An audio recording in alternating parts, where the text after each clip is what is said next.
As the man thinketh, so is he. We have examined King Mswati's head. From the things that he says, we know exactly what he thinks and what kind of a person he is. It's now not very difficult for us to understand what's in his head, because it comes out not very regularly, but whenever he speaks, we can hear exactly what kind of a person he is. And we know exactly what is in his head. We've examined it now and again, and we realize that this guy might not be royalty, because the kings in the old age will become kings because they really merited.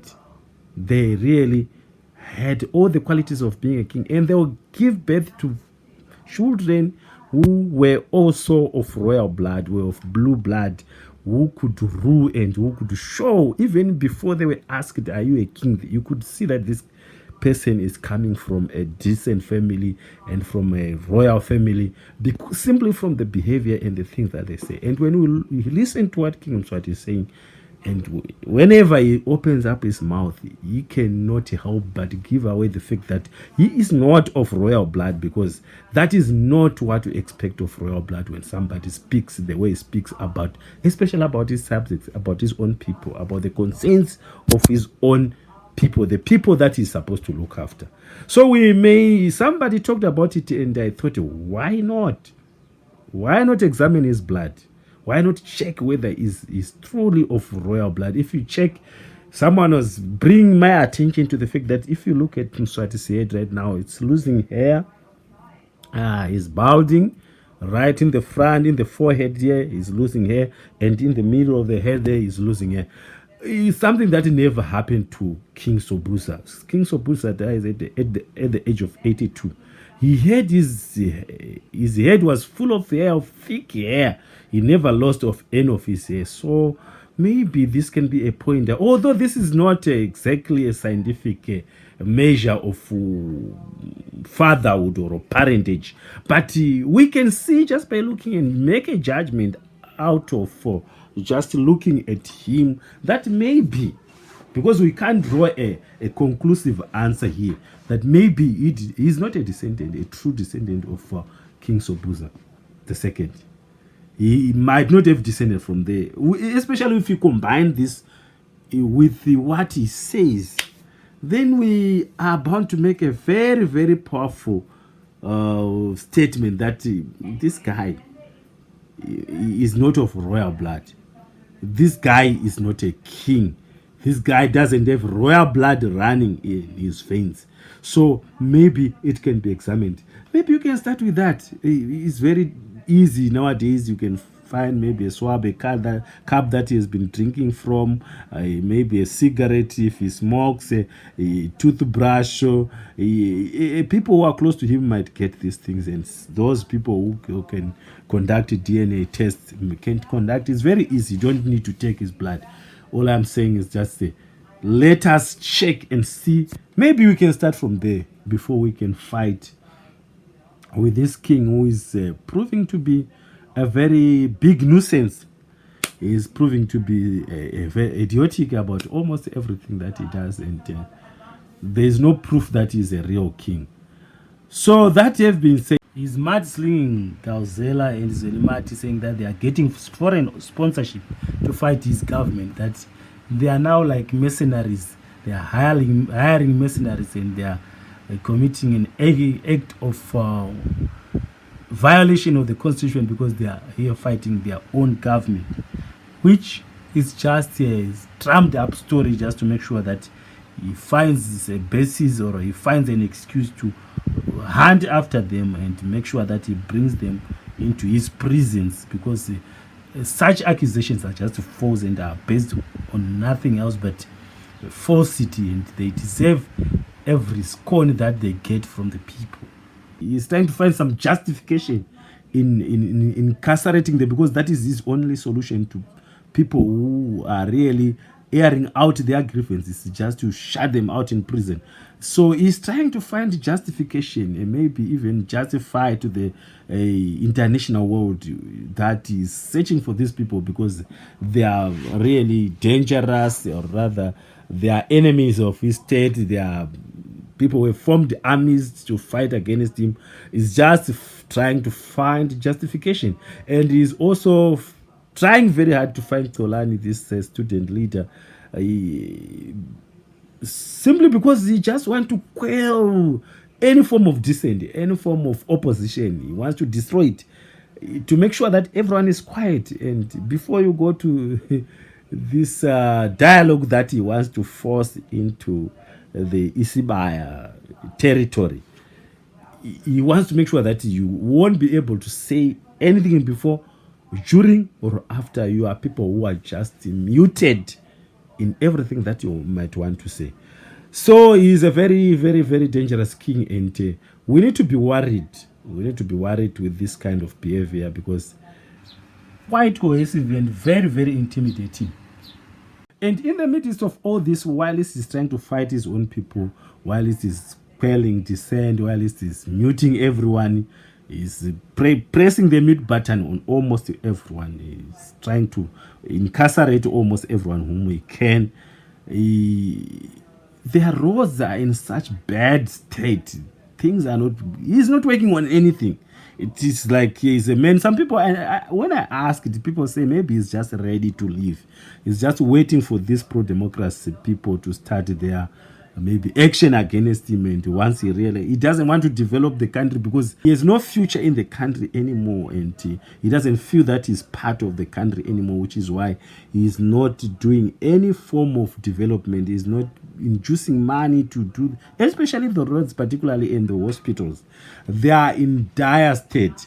They are really, really under, especially the roads with these rains. Most of them have got potholes that are, I remember one day I saw a video of the nurses trying to patch up a road. Nurses who do not even have medicines in the hospitals are coming from the hospital to fix roads so that they can at least travel decently.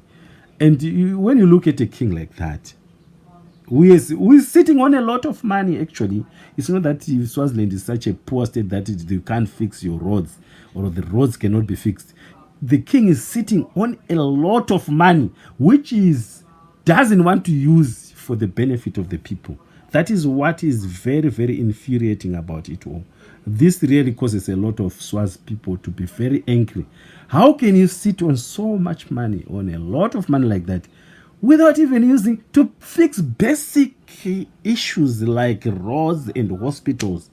What else do you intend to do with a lot of money like that, if you don't intend to use it for the common good, for the good of your own people, so that these people, when they see you, when they show you respect, it will be genuine respect, not respect that is just feigned or faked. He seems to be a man, like I said, he is not of royalty, because royalty means that you have to rule, and you are from the ruling class, and you care about your people. And if you don't do that, then who are you? We should ask. We have to ask you, who are you? They have lost faith in you. Your people have lost faith in you. That's why they now refer to you as Nkenjani.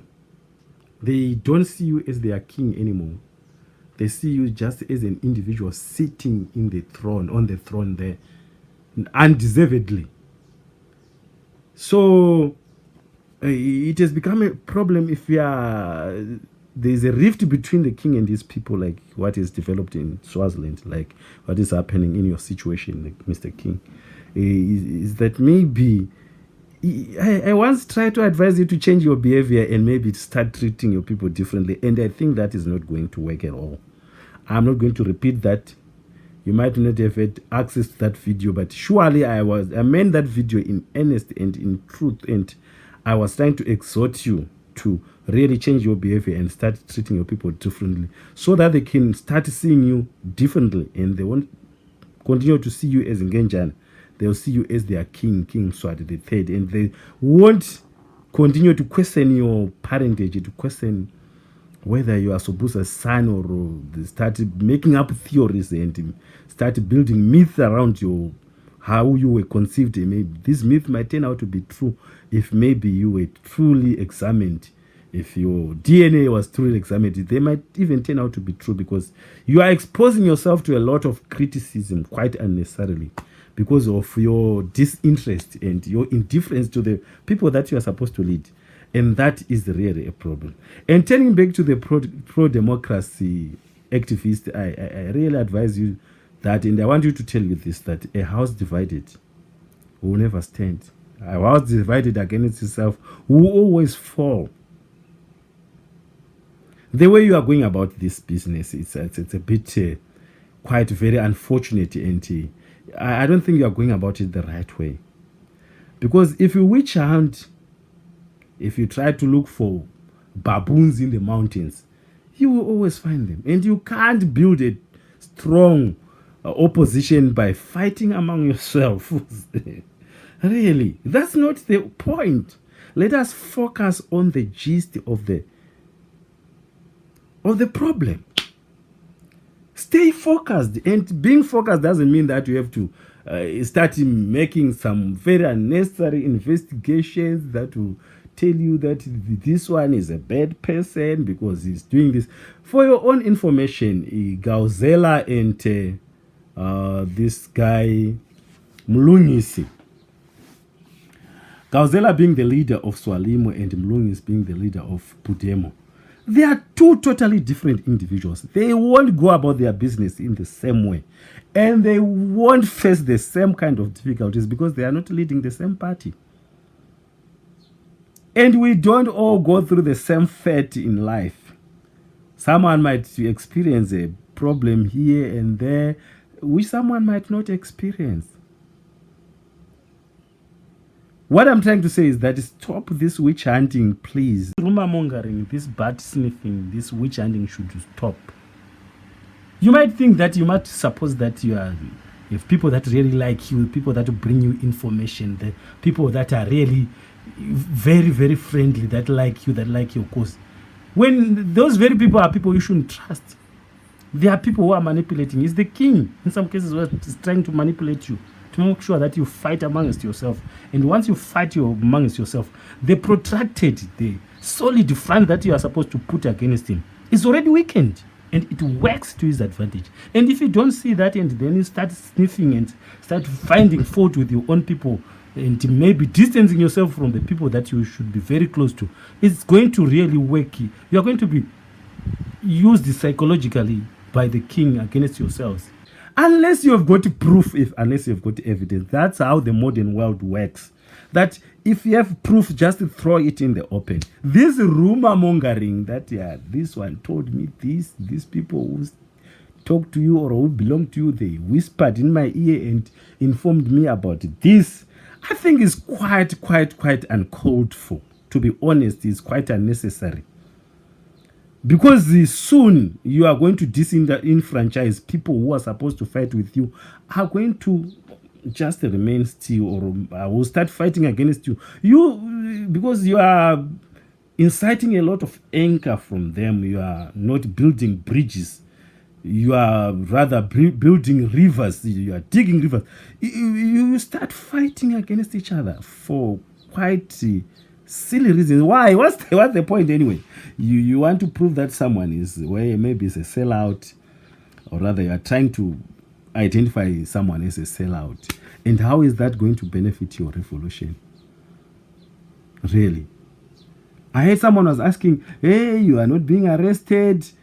That can happen. Really. King Mswati is not arresting everyone. There are people that he sees as real potential dangers. And some people by nature are not very aggressive. Maybe Mlungisi is not aggressive. And we shouldn't really punish him for that. That is the kind of leadership that he can only give to PUDEMO at the moment. And we should not really try to compare him with Gawzela. Gawzela is a totally different person. He's a totally different individual. And he will fight. You know, being different, that is what makes us human beings. That is what makes us unique, and that is what makes us special. And the whole purpose of this digging up of human skeletons to expose these things is really killing the strength of your of your fight, it is really, really weakening you, because whoever is going to turn against you it's a big loss. One person is a big loss in a fight like this. If you lose one person, that is a very big loss. You don't need to lose anybody. You just need to fight as a unit. And fighting as a unit means you have to trust each other. Trusting each other, which means you don't have to start unnecessary investigations that will really just make people focus in the wrong direction. The direction that people need to focus on right now is the direction of fighting King Mswati. That, there are a lot of rumors in a war. In a war, sometimes people get killed who are even innocent. This one is a witch, this one is a sellout. Based on information that is not really true, or based on half-baked truth, someone can really get killed. People who are supposed to work together really end up splitting. And splitting means your fighting wing, your fighting strength is reduced. It really worries me to see this happening. This is really, really, really worrying. Please, you pro-democracy, progressive, someone calls you.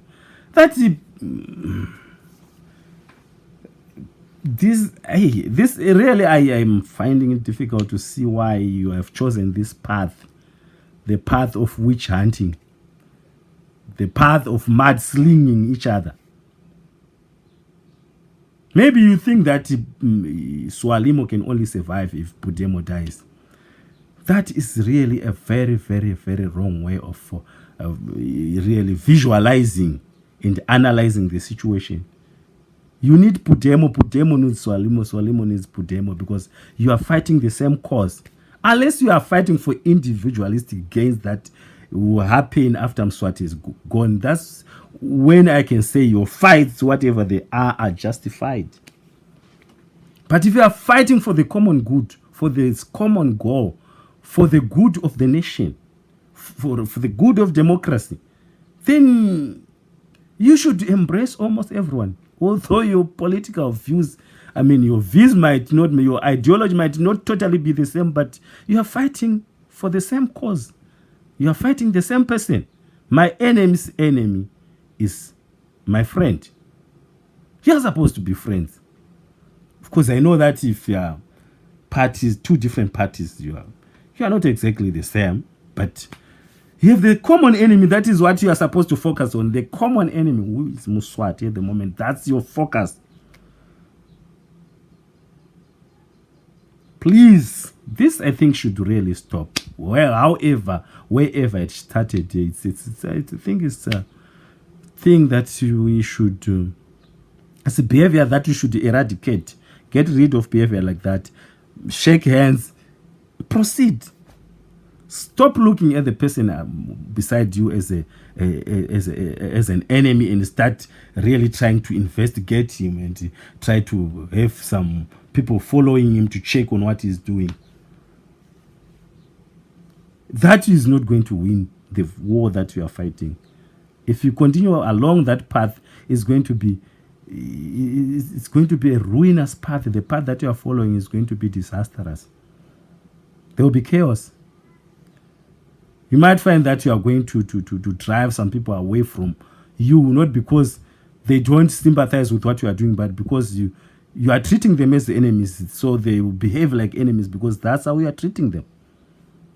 Please, it must stop. I beg you, it has to stop. Unless you've got, because I don't see the whole point behind making Mlungisi look like a very, very, very big enemy, like a very big like a very bad person, like someone who is out to do harm. I don't see that. What harm has he caused this offer? Mswati himself on his own is looking for Gawzela right now. You can't tell me that Mlungisi know why Gawzela is saying, and Mlungisi is the one who is pointing out where Gawzela's position. I don't think Mlungisi is that kind of person. Are you trying to tell me that now that there's Swalimo, Pudemo has suddenly become a very, very bad party? No. That's a very, very, very myopic, paranoid way of looking at it. We don't have to look at things that way. PUDEMO is fighting the cause that it has always been fighting. It doesn't matter whether there's SWALIMO or not. The fight might have taken a twist a bit because there is a different leader. This Mlungisi is a different leader. He's not. Leadership differs with the individuals, and Mlungisi is a totally different person. That you have to trace him. We went out and went inside, went out in. Please let us stop that. You expect him, Mswati, to arrest Mlungisi? He doesn't see him as a threat. Maybe he's not a threat to Mswati. He's not. Mswati sees it that way. And he doesn't arrest him. And that we can't then blame Mlungisi for it. Or we can say, Mlungisi, you have to do exactly what Gawzela does. Oh, no. Human beings are different and will always behave differently. And there is no way we will make two different individuals behave exactly in the same way. There's nothing like that on this earth. He can only pretend, and that's even worse. If he starts pretending to be Gawzela or to do exactly as Gawzela does, in that way, then he's betraying the revolution. He has to fight the revolution. He was chosen, being him, Mlungisi Makanya. He must fight for the very reason that we are chosen for. People saw some qualities in him that will really represent what they think, that made them think that this can be the leader that can lead us from now going forward. And he doesn't have to change because there's so much pressure on him to behave like someone else. And this is We Africa. Please subscribe to the channel.